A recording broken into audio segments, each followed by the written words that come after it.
Bismillahirrahmanirrahim. Assalamualaikum warahmatullahi wabarakatuh. Eh, Perkenalkan, nama saya Emrizal Dika Putra dengan nomor induk mahasiswa C1 channel 20034.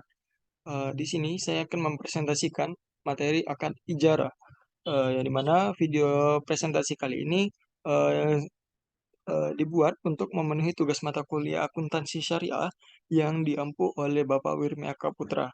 Baiklah, tanpa memperpanjang waktu, langsung saja kita masuk ke materi kita yang pertama, yaitu pengertian akad ijarah. Menurut Syed Sabik, eh, dalam fikih sunnah, al-ijarah berasal dari kata al-ajru, yang berarti al-iwadu, atau ganti atau kompensasi. Ijarah dapat didefinisikan sebagai akad pemindahan hak guna atau manfaat atas suatu barang atau jasa dalam waktu tertentu dengan pembayaran upah sewa, ujrah, tanpa diikuti dengan pemindahan kepemilikan atas barang itu sendiri. Transaksi ijarah didasarkan pada adanya perpindahan manfaat. Pada prinsipnya, ia hampir sama dengan jual beli. Perbedaan antara keduanya hanya dapat dilihat pada dua hal utama, yaitu berbeda pada objek akad, di mana objek jual beli adalah barang konkret, sedangkan yang menjadi objek pada ijarah adalah jasa atau manfaat. Antara jual beli dan ijarah juga berbeda pada penempatan batas waktu, di mana pada jual beli tidak ada pembatasan waktu untuk memiliki objek transaksi, sedangkan kepemilikan dalam ijarah hanya untuk batas waktu tertentu. Materi yang kedua yaitu jenis akad ijarah.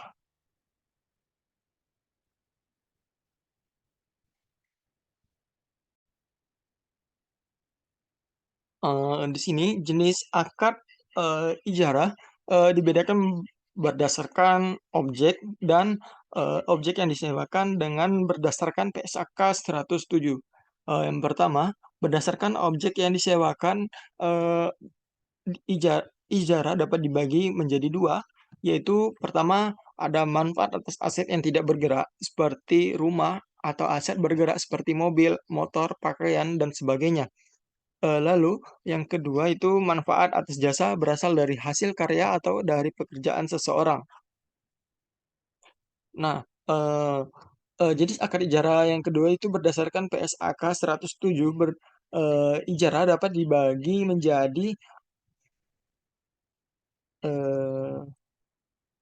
dibagi menjadi empat.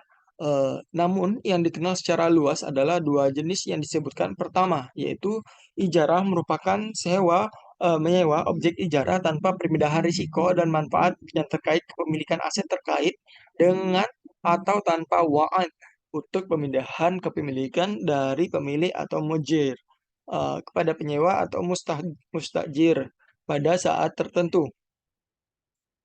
Yang kedua itu ijarah muntahiyah. Bit tamlik adalah ijarah dengan wa'ad perpindahan kepemilikan aset yang dijarahkan kepada aset tertentu.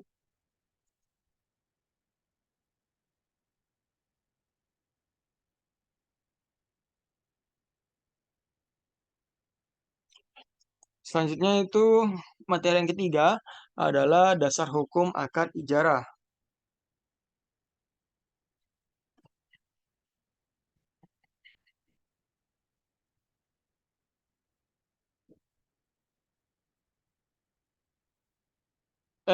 Dasar hukum akad ijarah ini, eh, pertama ada sumber hukum akad ijarah dalam Al-Quran.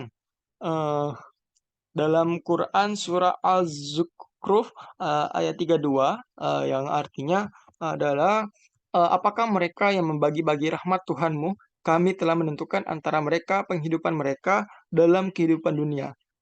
Dan kami telah meninggikan sebagian mereka atas sebagian yang lain sebagai beberapa derajat agar sebagian mereka dapat mempergunakan yang lain.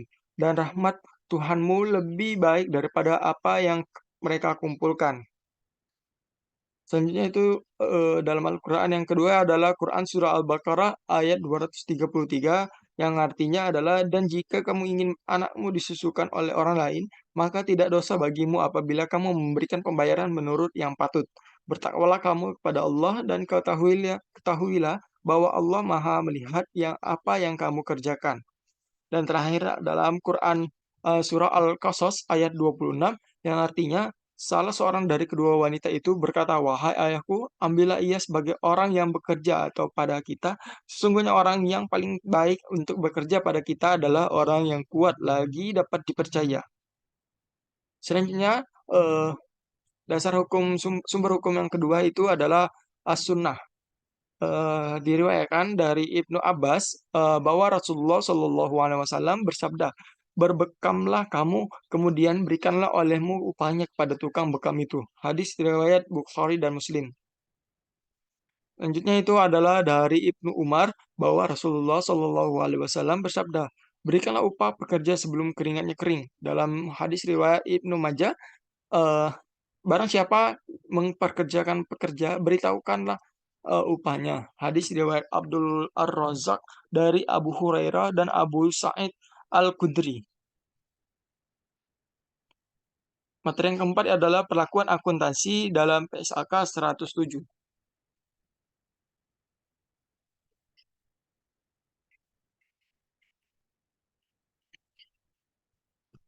Eh, Akuntansi untuk pemberi sewa atau mujir. Itu pertama biaya perolehan untuk objek ijarah baik aset berwujud maupun tidak berwujud. Diakui sebagai objek ijarah diperoleh sebesar biaya perolehan. Dua, penyusutan jika aset ijarah tersebut dapat disusutkan atau diamortisasi, maka penyusutan atau amortisasinya diperlakukan sama untuk aset sejenis selama umur manfaatnya. Tiga, pendapatan sewa. Diakui pada saat manfaat aset setelah diserahkan kepada penyewa pada akhir pelaporan. Empat, biaya perbaikan objek ijarah adalah tanggungan pemilik, tapi pengeluarannya dapat dilakukan oleh pemilik secara langsung atau dilakukan oleh penyewa atas persetujuan pemilik.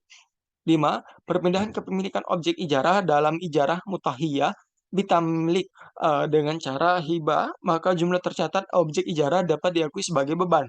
6. Penyajian. Pendapatan ijarah disajikan secara neto setelah dikurangi beban-beban yang terkait, misalnya beban penyusutan, beban pemeliharaan dan perbaikan, dan sebagainya. 7. Pengungkapan. Pemilik mengungkapkan dalam laporan keuangan terkait transaksi ijarah dan ijarah muntahiyah bitamlik. Selanjutnya itu akuntansi untuk penyewa atau mustajir. Beban sewa diakui selama masa akad pada saat manfaat atas aset telah diterima. Dua, biaya pemeliharaan objek ijarah yang disepakati dalam akad menjadi tanggungan penyewa diakui sebagai beban pada saat terjadinya. Tiga, perpindahan kepemilikan dalam ijarah muntahiyah bitamlik dengan cara pertama hibah, maka penyewa mengakui aset dan keuntungan sebesar nilai objek ijarah yang diterima. Dua, pembelian sebelum masa akad berakhir, maka penyewa mengakui aset sebesar pembayaran sisa cicilan sewa atau jumlah yang disepakati. Ketiga, pembelian setelah masa akad berakhir, maka penyewa mengakui aset sebesar pembayaran yang disepakati. 4. Jika suatu entitas penyewa menyewakan kembali aset ijarah lebih lanjut pada pihak lain aset yang sebelumnya disewa, maka ia harus menetapkan perlakuan akuntansi untuk pemilik dan akuntansi penyewa dalam PSAK ini. Terakhir, pengungkapan. Penyewa mengungkapkan dalam laporan keuangan terkait transaksi ijarah dan ijarah mutahiyah bitamlik. Materi yang kelima yaitu contoh kasus ilustrasi akad ijarah. Dalam perbankan syariah, salah satu contoh transaksi ijarah bisa dilihat dalam pinjaman multiguna. Contohnya, seseorang menjaminkan sepeda motornya ke bank untuk mendapatkan pinjaman. Hak guna sepeda motor tersebut berpindah ke bank, namun tidak atas kepemilikannya. Setelah nasabah melunaskan pinjamannya, maka hak guna sepeda motor tersebut kembali ke nasabah. Baiklah, itu saja yang dapat saya sampaikan. Lebih dan kurangnya saya mohon maaf. Saya akhiri. Wabillahi taufiq wal hidayah. Wassalamualaikum warahmatullahi wabarakatuh.